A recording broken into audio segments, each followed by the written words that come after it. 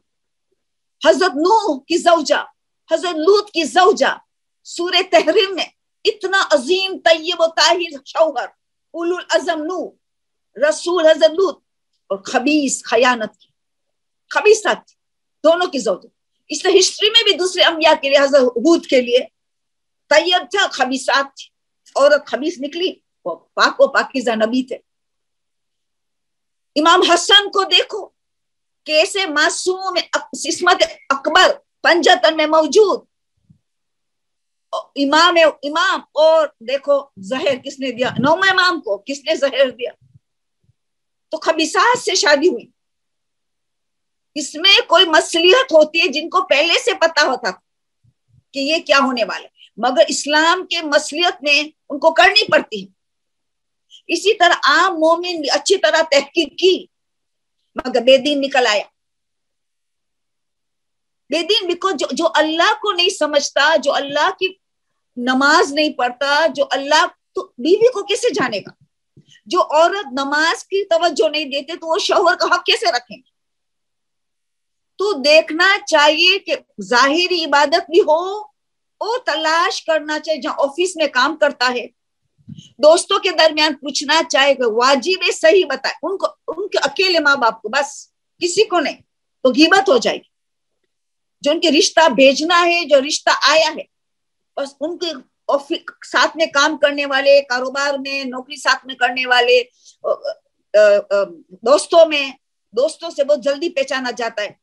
تو تحقیق کرنی چاہیے، اٹھنا بیٹھنا غسالہ ہے، بہت غصہ والا ہے, شارٹ ٹیمپر ہے, انانیت کا مسئلہ ہے, عورتوں کو کمتر سمجھتا ہے. ہم لوگ بڑھتا رہے, جو پرانے زمانے میں تھا, عورت کو کمتر سمجھ کے تو ان پہ غصہ کرنا, یہ کرنا.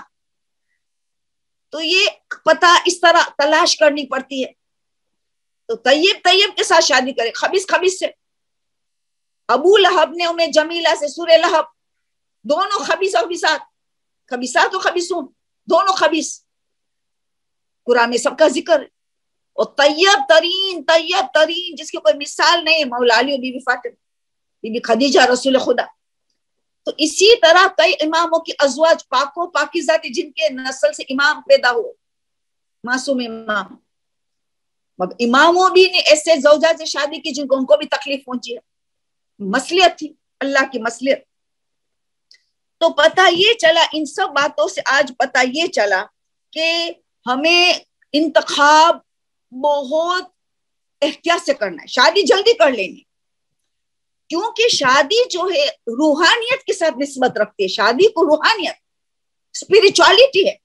کتنی حدیث ہے کہ شادی کیا تو آدھا ایمان بچ گیا, شادی کیا تو آدھا تقوی حاصل ہو گیا, کیونکہ برے خیالات, نامحرم سے دوری وغیرہ وغیرہ, شرم و حیا, کتنی چیز بڑھ جاتی ہے. آدھا ایمان کا, آدھا تقوی کا. اور نوجوان نے شادی کی تو 2/3 ایمان کو بچا لیا, 2/3 تقوی کو بچا لیا. وہ جتنا ینگ شادی کیا 2/3 سب اسپرچولیٹی. 2 رکعت شادی شدہ پڑھتا ہے, غیر شادی سے 70 رکعت برابر ہے. وہ 70 رکعت پڑھتا ہے, وہ صرف 2 رکعت پڑھتا ہے شادی شدہ. وہ دونوں افضل, بلکہ افضل کہا. بلکہ امام صادق نے کہا جو 2 رکعت نماز شادی شدہ کی, غیر شادی شدہ کی, پوری رات شبیداری کی نے, دن میں روزہ رکھا, اس سے بھی افضل یا اس سے برابر. پوری رات شبیداری, دن میں روزہ رکھا, وہ 2 رکعت پڑھا شادی شدہ. یہ ساری باتیں کیا بتاتی ہے کہ شادی سے نسبت اسپرچولیٹی ہے, روحانیت ہے. تو ہدف بنائے اسپرچولیٹی, کیونکہ اللہ میاں بیوی کنیکٹڈ ہے, ٹرائنگولر ریلیشن شپ. اللہ یہ مودۃ و رحمۃ, اللہ یہ مودت ڈالتا ہے, اللہ یہ رحمت ڈالتا ہے دونوں کے درمیان, اللہ کے ساتھ رابطہ رہے. تو اسپرچولیٹی ہے شادی, شادی روحانی ہے. اس سے اچھی نسل پائیں گے. اگر طیبین طیبات سے شادی کی تو اچھی نسل ہوگی جو اسلام کو کام آ جائے گی, جو قوم کو خدمت خلق میں کام آ جائے گی. پاک اولاد پیدا ہو جائیں جو ہمیں امام زمانوں کو سپرد کر سکے. تو آپ نے دیکھا کہ یہ اسپرچولیٹی ہے, روحانیت ہے شادی. اصل دنیاوی چیز آٹومیٹیکلی مل جائے, بات بار بار ہوتی ہے. دنیا کی مثال سایہ کی مانی, سایہ کے پیچھے جاؤ تو سایہ دور ہوتا ہے, اس کو منہ موڑ لو تو دنیا پیچھے آتی ہے. تو دنیا بہت ایک حقیر سی چیز ہے. تو اگر ہم نے ہدف اللہ, رسول, اہل بیت اور آخرت کو رکھا تو ہم یہ نہیں دیکھیں گے خوبصورت ہے کہ نہیں. خوبصورت آج کل کینسر کے مریض ہو گئے, خوبصورت چلے گئے, بال چلا گیا, خوبصورت چلے گئے. خوبصورتی کا کیا بھروسہ, آج کل نہیں. اتنی دبلی پڑتی, ایک بچہ پیدا کیا موٹی ہو گئی, دبلی چاہے. ایک بچہ پیدا کیا ایسی بڑی موٹی ہو گئی. کہاں گئی تمہاری دبلی, تمہیں دبلی چاہیے تھی نا. تو پتہ یہ چلا کہ یہ چیزیں نہیں رہنے, پرماننٹ رہنے والی نہیں. کب چلے جائے. پرماننٹ رہنے والی دیندار, خوش اخلاق, اس سے انسان شادی کرتا ہے. معیار کیا ہونا چاہیے, تو ہدف بنائے دنیا کی ٹھاٹ ماٹ چاہیے کہ آخرت چاہیے, اللہ رسول اہل بیت چاہیے. یہ محسنات ہے. تو نہ ڈگری کی شادی کرے, نہ ڈگری سے شادی کرے. شہزادی خدیجہ طاہرہ نے اس سے شادی کی, معاشرے کے اعتبار سے غریب یتیم, اللہ کا محبوب ترین سے شادی کی. معاشرہ بائیکاٹ کر دیا, کسی کی پرواہ نہ کرے. تو یہ سارے نمل. اور شادی کا اہم مقصد ایک کیا ہے, ایک تو لتسکنوا الیہ, گھر کو سکون کا گہوارہ بنانا. اولاد, کیونکہ ماں پہ زیادہ ڈیپینڈ کیوں ہے کہ 9 مہینہ پیٹ میں وہ رکھتے, ان کے اثرات زیادہ آتا ہے. دودھ وہ پلاتی ہے, اس کے ساتھ اٹیچ ہے. ماں کے پیر کے تلے جنت ہے, ان کی گود درسگاہ ہے, نبوت اور امامت کا کام کرتی ہے. تو وہ اپنی ذمہ داری میں کوتاہی نہ کرے اس دنیا کی غلط محبت میں. اس دنیا کی غلط محبت میں بہت پچھتانا پڑے گا. تو اہم ترین چیز ہے اولاد کی تربیت. تو ہمارے خوش اخلاق ہمارے میں ہوں گے تب. حضرت ابراہیم نے اپنے بیٹے اسماعیل کو طلاق دینے کو کہہ دیا. کیوں؟ قناعت نہیں تھا, کنٹینٹمنٹ نہیں تھا. قناعت اس ماں میں نہیں ہے تو بچوں میں بھی نہیں ہے. مٹیریلسٹک بنا, یہ تحفہ لے دو, یہ گیمز لے دو, ہر وقت بچے کو لے دے دو, یہ بائسکل لے دو, یہ اسکوٹر لے دو, ہر وقت لے دو. یہ مٹیریلزم, یہ مٹیریلسٹک ہو جائیں گے. یہ کوئی تربیت, غلط تربیت ہے. یہ غلط رحم ہے, غلط دیا ہے, یہ محبت نہیں ہے. یہ تربیت میں گڑبڑ ہوئی ہے. ایسے لڑکے شادی پھر کرتے, لڑکیاں ایسی شادیاں کرتی ہے تو سیٹسفائی نہیں ہوتی ہے, قناعت نہیں ہوتا ہے, کانٹیکٹ میں نہیں ہوتا ہے, ہر چیز میں کمی نظر آتی ہے. غلط تربیت. تو کفو ہونا چاہیے, کافے واو, کفو. کفو دیکھنا چاہیے کہ دونوں کا ایجوکیشن دیکھنا چاہیے, کمپیٹیبلٹی ہو, ہم آہنگی ہو, ہم آہنگی, کمپیٹیبلٹی ہو. ایسا نہ ہو کہ لڑکی نے میٹرک کیے اور لڑکا نے پی ایچ ڈی ماسٹرز کر دیا, اور وائس ورسا, لڑکی نے ماسٹر پی ایچ ڈی کر لیا اور لڑکا نے میٹرک کیا ہے, انٹرنیٹ بالکل 4 5 4 6 تک کیا. تو یہ بھی پرابلم ہو جائے. عمر میں بہت زیادہ فرق نہ ہو, 6 سال تک اوکے, کیونکہ 9 سال سے لڑکی بالغ ہوتی ہے, 15 سال سے لڑکا بالغ ہوتا ہے. 6 5 4 اس سے زیادہ بہت عمر میں فرق نہیں ہونا چاہیے آج کے خاص زمانے میں. پرانے میں تو سب چل جاتا تھا. تو ایجوکیشن دیکھا جائے, عمر دیکھا جائے, دینداری دیکھا جائے, سب یہ چیزیں دیکھنی پڑے گی تحقیق کے ذریعے, دوستوں کے ذریعے, جہاں کام کرتا ہے وہاں سے محنت کریں. شادی جلدی کرو مگر انتخاب میں ٹائم لو, یہ سب سے بڑی ہماری ذمہ داری. اور جو ذہنی مریض ہے, وسوسہ ہو, شک کی بیماری ہو, گھر کے پیچھے پاگل ہو, گھر کی صفائی کے حد سے زیادہ, تو وہ گھر میں سکون نہیں لا سکتی, گھر کی صفائی میں ڈوب گئی ہے اتنا زیادہ. تو یہ وسوس عورت مانی جائیں گی. شک والی, شک ہو, نجیس پاک کا شک, یہ نجیس, تو غسل جنابت بھی گھنٹہ بیٹھے ہی باتھ روم میں, کیا کہاں شادی چلے گی. تو یہ بھی تلاش کرنا چاہیے کہ وسوسہ کی بیماری نہ ہو, شک کی مزاج نہ ہو. یہ طلاق ہو کے رہتی ہے, طلاق ہو کے رہتی ہے. ابھی دیکھو قرآن نے سورہ احزاب میں, اگین سورہ احزاب, عاشورے کے دن زید اور زینب کی بات کر رہا ہے. دونوں بہترین تھے مگر طلاق ہوئی. رسول نے خود زید کی ایڈاپٹیڈ سن کی خود نے تربیت کی, خود رسول نے تربیت کی, اعلیٰ اخلاق. زینب رسول کی کزن تھی, اس کا بھی اخلاق بہت اچھے تھے. دونوں دیندار تھے مگر طلاق کیوں ہوئی؟ دونوں کے اخلاق میں فرق تھا, اخلاق کے معیار میں فرق تھا. تو اخلاق کے اعتبار سے بہت بڑا ڈیفرنس ہو گیا, حالانکہ دونوں اپنی اپنی جگہ اخلاق والے تھے. تو رسول نے بہت سمجھایا مگر آخر نہیں ہو سکا تو طلاق ہو گئی. پھر رسول نے زینب سے شادی کی, کیونکہ رسول نے یہ شادی کروائی, اللہ کا حکم آیا کہ زینب سے شادی کر. کیوں؟ تاکہ وہ منہ سے منہ بنایا بیٹا کو, اس کی بہو کو بھی بہو محرم سمجھتے تھے, زینب کو محرم سمجھتے تھے, کیونکہ ایڈاپٹیڈ سن سے شادی کی نا. تو رسول نے کیسے شادی کی؟ ان کے بیٹے, تو یہ بیٹا بنایا گیا تھا, بیٹا سچا سگا بیٹا نہیں تھا. سگا بیٹے کی وائف بہو وہ محرم ہوتی ہے.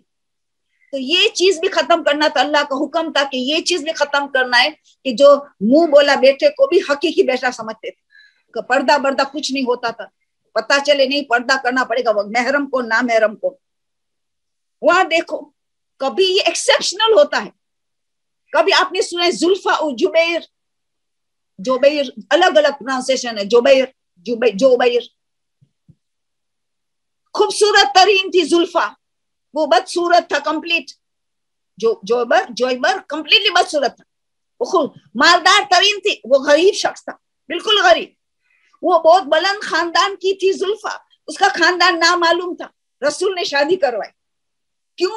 دینداری اور خوش اخلاق اور ایمان کفو تھا, دونوں کا ایمان, دونوں کا اخلاق, اور ظاہری عبادت باطنی عبادت, وہ معیار تھا. ہیپی کپل رہی بہت. جو بھائی کا انتقال ہوا تو ان کے لیے اتنے رشتے جاری ہو گئے کہ رسول کی